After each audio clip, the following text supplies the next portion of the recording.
Welcome back to Urban Legend Hunter. Tonight's story is about an Appalachian Skinwalker encounter. If you enjoy these stories, consider liking and subscribing. Now let's get into it. My name's David, and this happened in September of 2022 in the Appalachian Mountains of West Virginia.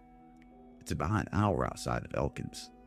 I work for a utility contractor, the kind of company that goes out into the woods to check lines after storms or outages. A storm had come through a few days earlier, and a section of line way back in the forest was acting up. The signal was unstable, so they sent me and another tech, but we split up about 2 miles from base.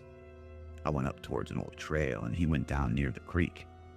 By early afternoon, I was about 3 miles from the truck, halfway up the slope, just checking the poles and hardware. There was no houses, no campers, it was just woods. And that's when I saw him.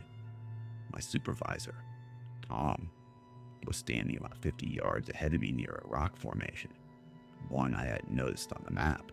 It almost looked like a mouth of a cave dark behind him. He waved, kind of slow, and said, "Hey, come here.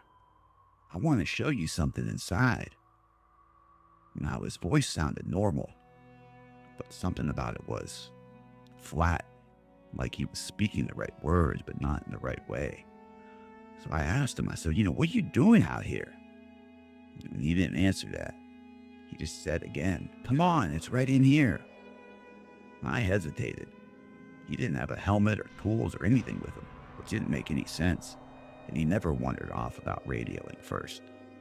When I didn't move, he just stood there in front of the cave opening, staring like he was waiting for me to take a step. I said, "I've got to finish this section. I'll come back." Now, he didn't argue with me. He just turned around and stepped into the cave, which was odd to me. There was no flashlight, no sound after.